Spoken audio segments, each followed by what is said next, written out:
We begin this morning with tensions in the Middle East. A U.S. official tells CBS News Iran and the U.S. have agreed to stop hostilities and allow vessels to move freely in the Strait of Hormuz. Tehran has yet to confirm this, but it comes after days of trading attacks in the Gulf.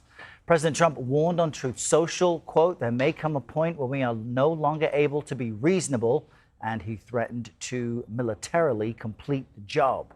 Speaking on Fox News yesterday, U.S. Ambassador to the UN Mike Walls also weighed in on the situation. The president's patience isn't going to last forever. Discussions are ongoing, particularly at a technical level of how to get inspectors in, the downblending and the other pieces that are focused on ensuring Iran never has a nuclear weapon. But they need to understand their leverage is diminishing by the day. CBS News foreign correspondent Ramy Inocencio joins us from London now to give us an update on all of this. Good morning, Ramy. So for people who weren't watching this closely over the weekend, what is the status of the fighting and the peace talks? Right, Errol. Good morning. Peace talks right now appear to be on, possibly as soon as tomorrow, but now reportedly in Doha, Qatar, instead of Bergenstock, Switzerland. And this is a shift in focus, a shift in urgency, because Switzerland was being seen as a place for high-level talks on Iran's nuclear future. But it's now in Doha after the past several days, 4 days of back-and-forth attacks that really put oil and the Strait of Hormuz right back into focus. On Thursday, Iran hit a cargo ship in the Strait. On Friday, the U.S. retaliated, hit missile and drone sites in Iran. Then on Saturday, Iran hit an oil tanker and then hit Bahrain, which, remember, is home to the U.S. Fifth Fleet. And then the U.S. retaliated again. So this back and forth. And that all raised the fears, of course, that the Strait could close again and send oil prices up. But then on late Sunday, a U.S. official there said technical talks are going to continue. Both sides will stand down and vessels can move freely.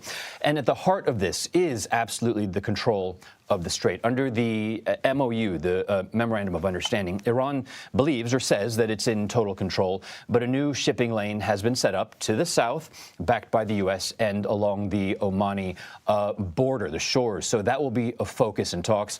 Right now, looking at the price of Brent crude, again, the barometer of how things are going, just at about $72.50 or so. I want to point that out because that's only just about a bit higher than before those tit-for-tat strikes kicked off late last week. So right now, it looks like a lot of people are hoping that talks will continue tomorrow. So we do look ahead to Doha.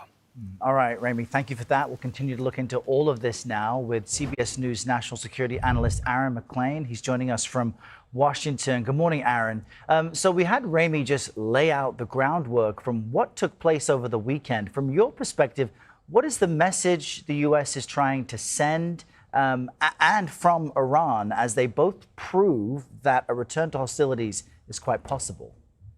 Well, Iran's message is very clear. Iran's message is, in its interpretation of the Memorandum of Understanding, it asserts the right to control traffic through the Strait and deny traffic that's not abiding by its terms. Of course, the United States, in return, through its series of retaliatory strikes across the weekend, wanted to communicate essentially that its view of the MOU is the opposite, that the Strait should simply be open to all traffic. And that's the point of dispute. And while indeed there was this announcement yesterday that seems to have calmed markets, that technical talks would resume apparently in Doha this week, another statement I would direct to your attention is the Iranian foreign minister, Iranchi, yesterday reasserting Iran's right to control the Strait. So rhetorically, at least, even though there seems to be a pause in the fighting right now, the Iranians are not backing down.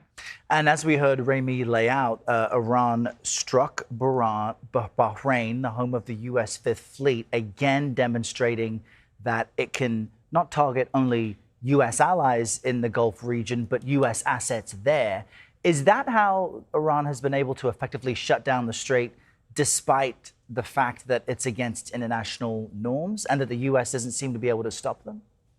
Well, look, Iran is able to shut down the Strait because it's willing to shoot at civilian mariners transiting the Strait. That's what it does when it's not happy with the situation. So, it's important to remember the world has lost about a dozen lives, not counting, this is not the American service members or the Iranians who've been killed. There have been a dozen or so mariners killed at sea in and around the Strait of Hormuz in the last several months as a result, generally speaking, of Iranian aggressive action, and they are willing to take these shots. And that's how they're able to intimidate and slow traffic in the Strait, which, by the way, plummeted again over the weekend. There is presumably still some shipping going through with the transponders off, so they're dark as far as the international monitoring platforms are concerned. But the very robust sort of return to about half of pre-war numbers that we saw during the course of last week, that's come back to a screeching halt.